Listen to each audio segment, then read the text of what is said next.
In this session, we'll discuss the oligo package. That is a package for pre-processing and handling Affymetrix and Nimble-Gen microarrays, specifically gene expression microarrays and SNP microarrays.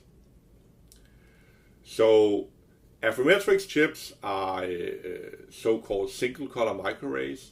They are widely used, and an early success of the Bioconductor project was to provide very good methods for pre-processing and analyzing gene expression arrays from Affymetrix.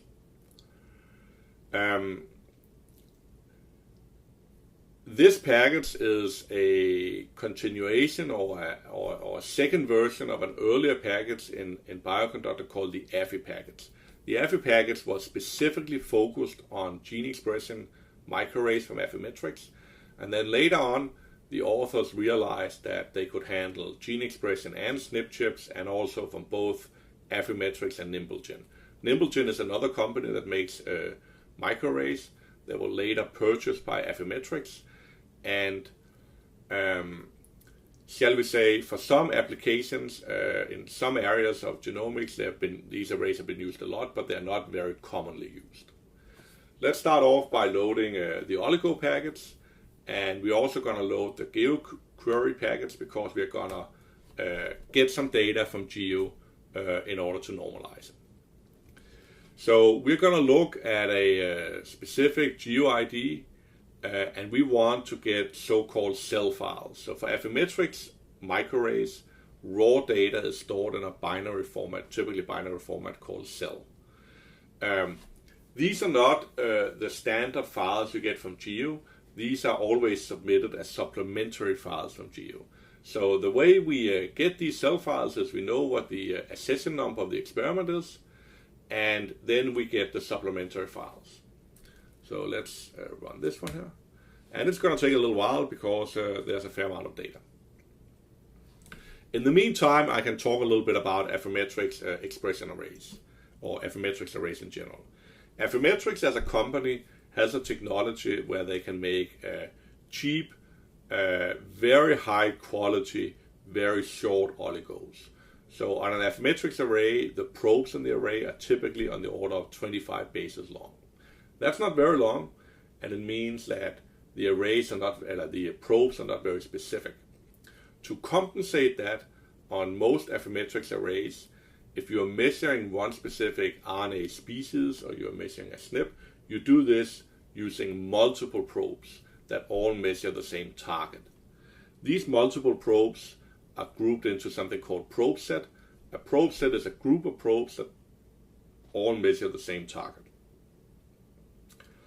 For technical reasons, it's quite expensive to design an Affymetrix chip, but then once it's designed, it's cheap to mass produce. So Affymetrix tend to have a few designs that they keep around for a long time and not do very many custom designs. Now let's return to the supplementary file that we have downloaded. We can see that it's downloaded the file list, and then this tar archive that's a little bit like a zip archive. This is where the cell files are going to be. So I'm going to expand the file. I'm going to create a directory inside this GSE directory that the files already are in, called cell. And let's see, if we look inside that, we have a list of files. We can see that the file names are actually very informative. They have some Geo sample IDs, and then they have underscore what we're actually interested in, which is the variable of interest. So this experiment was comparing samples from some control patients to patients with sleep apnea.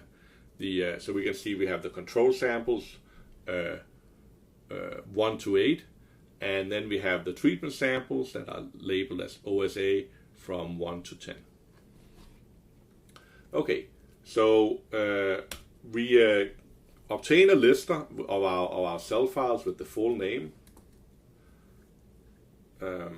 So all we have here is just a list of these file names here with the full path to it. And then, as we often have in Bioconductor, we have convenience functions that read this data into a data container. let's execute this. And so what I mean by this is that there's actually other functions that reads each file separately. These low-level parsing functions typically return very raw types of data, and then inside specific application areas, data containers have been developed that hold these things. So let's see what our raw data is. Okay, it prints like something that looks very much like an expression set, but it's really something called a gene feature set. We can see that it has a ton of different features or different probes, more than 1 million probes. And we can see that the name of the array is called hugene.1.0.sg. So this stands for human gene version 1. This is a relatively new type of Affymetrix microarrays that are different from, quote, classic Affymetrix microarrays.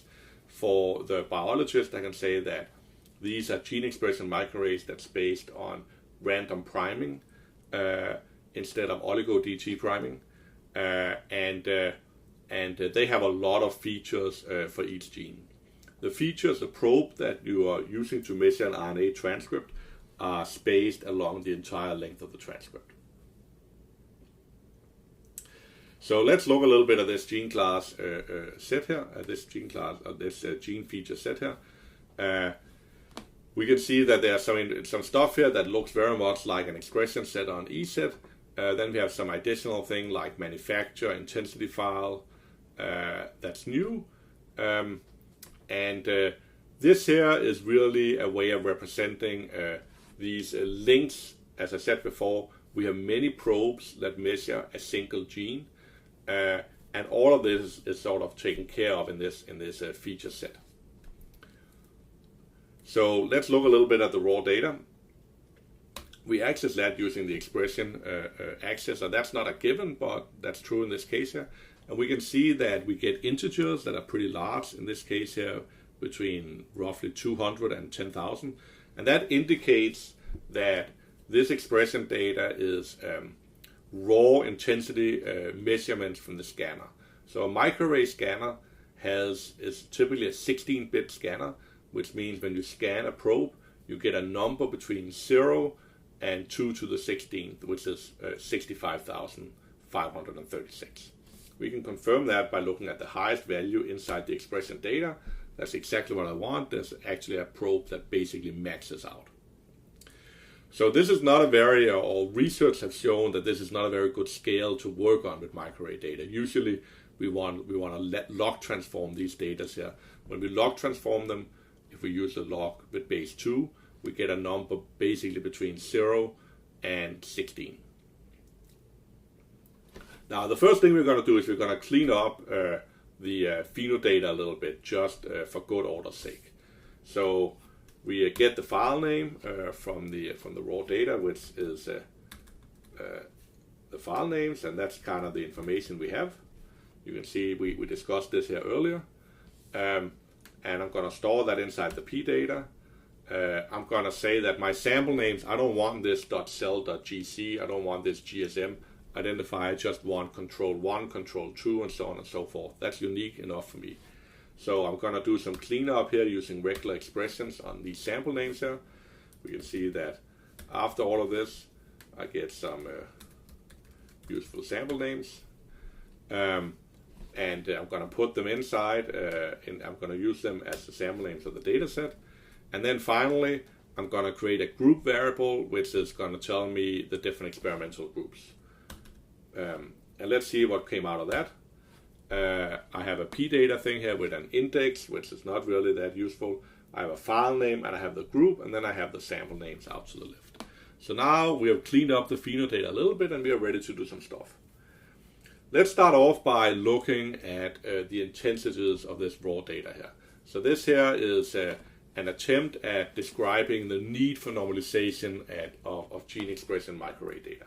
So let's do a box plot, and we get it has a well-defined method, and we get this little box plot here. Each box is a different sample, and what we are showing here is a summary of the distribution of intensities on each of the arrays, and we can see they're very, very different.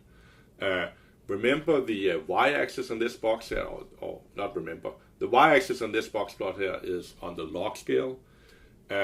So a difference of 1 or 2 is a quite massive difference.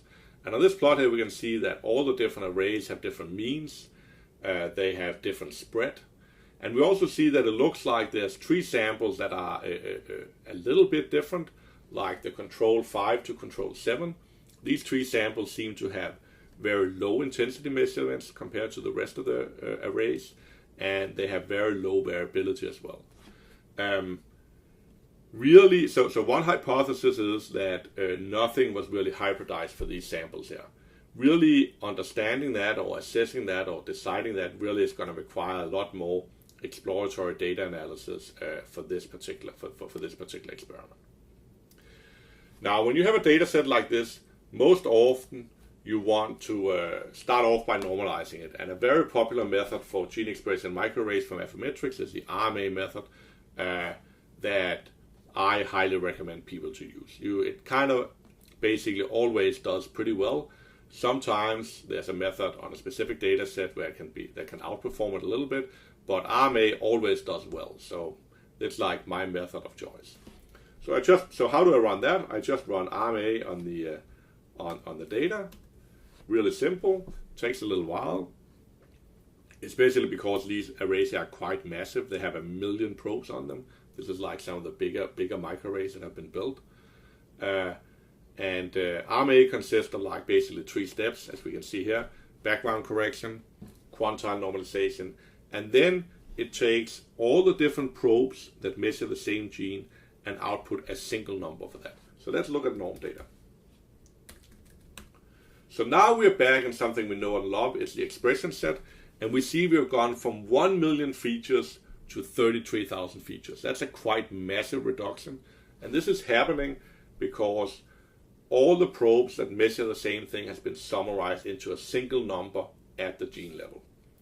We can have a little look at the feature names.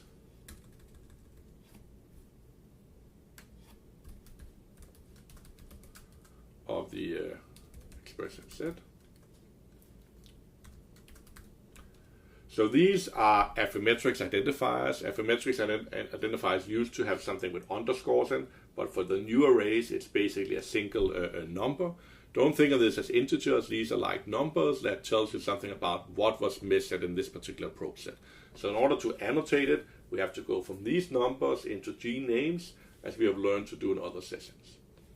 Let's look at the normalized data. We can do a box plot again.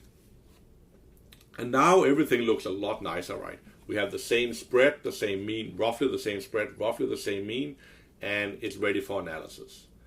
There's a couple of notes here. The first note is that these box plots or these distributions are not exactly the same. And that's because we run quantile normalization, which is a method for normalizing data at the probe level, and then later on we summarize from the probe level into the gene level. If we had run quantile normalization on the gene level expression measurements, these distributions would have been identical. The second thing to note is that we now have log transform values, or we had that before in the box plot, but we can confirm that we do have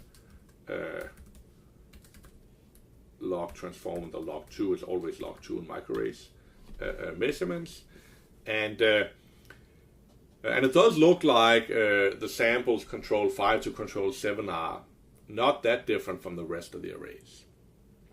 So now we run RMA. You see how easy it is, and